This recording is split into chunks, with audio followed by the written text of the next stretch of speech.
Bonjour, je m'appelle Yeshua. Bonjour, je m'appelle Camille. Nous sommes des élèves de seconde du lycée de Vincent d'Eau à Saint-Joseph. Nous habitons sur l'île de la Réunion. Nous allons lire les chapitres 13 à 16 en français du livre 1 de Daphnis et Chloé. Il se rendit à la grotte des nymphes en compagnie de Chloé et lui donna à garder sa tunique et sa besace. Puis, au bord de la source, il se mit à laver sa chevelure et tout son corps. Sa chevelure était brune et abondante, son corps hâlé par le soleil, on aurait dit que c'était l'ombre de ses cheveux qui le noircissait ainsi. Chloé le contemplait car elle le trouvait beau. Et comme c'était la première fois qu'elle le trouvait beau, elle pensait que cette beauté lui venait du bain. Elle lui lava le dos et sentit la douceur de sa chair. Aussi, plusieurs fois, à la dérobée, elle toucha son propre corps pour voir s'il était aussi délicat. Et puis alors, car le soleil se couchait, ils ramenèrent leurs troupeaux à la maison, et Chloé n'avait en tête que le désir de voir encore Daphnis au bain. Le lendemain, dès leur arrivée au pâturage, Daphnis, assis sous son chêne familier, se mit à jouer de la syrinx en surveillant ses chèvres qui s'étaient couchées et paraissaient écouter sa musique. Assise auprès de lui, Chloé jetait bien, elle aussi, un coup d'œil sur son troupeau de moutons, mais plutôt elle regardait Daphnis. Encore une fois, elle le trouvait beau, tandis qu'il jouait. Là aussi, elle pensait que c'était la musique qui lui donnait cette beauté. Elle prit donc la syrinx après lui pour voir si elle ne deviendrait pas belle à son tour. Puis elle lui demanda de se baigner encore et pendant qu'il se baignait, elle le regarda et lorsqu'elle lui regardait, elle le toucha. En s'en allant, elle l'admirait encore et cette admiration était commencement d'amour. Ce qu'elle éprouvait, elle ne le savait pas. En petite fille élevée à la campagne et n'ayant entendu personne prononcer le nom de l'amour, une lassitude s'était emparée de son âme et ses yeux refusaient de s'ouvrir. Elle ne faisait que parler de Daphnis. Elle n'avait plus d'appétit, passait la nuit sans sommeil, délaissait son troupeau. Tantôt elle riait et tantôt elle pleurait. Elle s'endormait pour se réveiller en sursaut, son visage pâlissait pour s'enflammer aussitôt après. Une génisse piquée du temps n'est pas aussi tourmentée. Et voici les discours qu'elle se tenait à elle-même lorsqu'elle était seule. Je suis donc malade et je ne sais quel est mon mal. Je souffre et n'ai pas de blessure. Je m'afflige et n'ai perdu aucun de mes moutons. Je brûle et je me trouve assise sous une ombre aussi fraîche. Que de fois j'ai été égratignée par des ronces et je n'ai pas pleuré. Que de fois où j'ai été piquée par le dard des abeilles et je mangeais quand même. Mais ce qui me perce le cœur aujourd'hui est plus poignant que tout cela. Daphnis est beau, mais les fleurs le sont aussi. Sa syrinx fait entendre une belle musique, mais aussi les rossignols.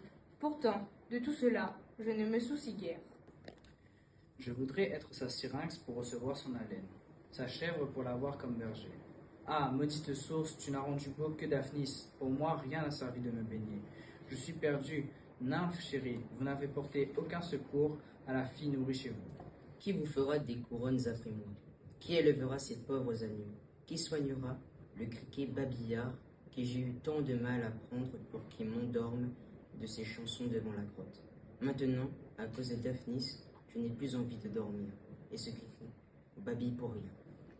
Ainsi souffrait, ainsi parlait Chloé, cherchant le nom de l'amour. Or, le vacher d'Orcon, celui qui avait hissé Daphnis et le bouc hors de la fosse, garçon à la barbe naissante, et qui connaissait de l'amour et le nom et les choses, c'était, de ce jour-là, amouraché de Chloé. Le temps ne fit qu'attiser sa flamme. Alors, Dorcon, sans redouter Daphnis qu'il tenait pour un enfant, résolut d'aboutir par des cadeaux ou par la force. Tout d'abord, il leur apporta des cadeaux. À lui, une syrinx de berger faite de 9 roseaux, aux ligatures de bronze en guise de cire. À elle, une peau de faon, pareille à celle des bacchantes, avec le poil comme tacheté de couleur. Dès lors, considéré comme un ami, il négligea peu à peu Daphnis, tandis qu'à Chloé, chaque jour, il apportait fromage frais, couronne de fleurs, pommes bien mûres. Il alla jusqu'à lui amener un veau de lit, un pot incrusté d'or, et des petits oiseaux dénichés dans la montagne. Elle, toute ignorante des ruses d'un amoureux, était heureuse d'accepter ces cadeaux, encore plus heureuse de pouvoir à son tour les offrir à Daphnis. Puis, car il fallait que Daphnis, lui aussi, connaisse les choses de l'amour, il arriva un jour une dispute entre lui et Dorcon sur leur beauté. Chloé arbitrait le débat, et le prix de la victoire était un baiser de Chloé. Dorcon, le premier, prit la parole. Moi, ma fille, je suis plus grand que Daphnis. Moi, je suis vacher et lui chevrier. Je l'emporte sur lui autant que les vaches l'emportent sur les chèvres. Je suis blanc comme du lait, blond comme du blé à la moisson. C'est une mère, non une bête qui m'a nourri. Lui, il est petit, imberbe comme une femme, noir comme un loup. Il garde des boucs, il en a la terrible odeur. Il est pauvre à ne pouvoir nourrir un chien.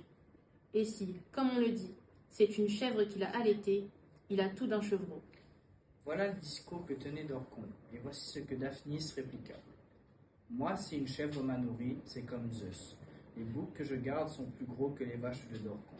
Je n'en ai pas l'odeur, pas plus que Pan, qui pourtant est presque un bouc. Je me contente de fromage, de pain de campagne et de piquet. Mais les riches paysans n'en possèdent pas davantage. Je suis imberbe, mais Dionysos également. Je suis brun, mais la jacinthe également. Or Dionysos l'emporte sur les satyres et la jacinthe sur les lys. Lui est roux comme un renard. Il a une barbiche comme un bouc. Il est blanc comme une femme de la ville. S'il te faut m'embrasser, ce sera sur la bouche. Mais pour lui, ce sera sur les poils de sa barbe. Souviens-toi d'ailleurs, ma fille, qu'une brebis t'a nourrie et que tu n'en es pas moins jolie.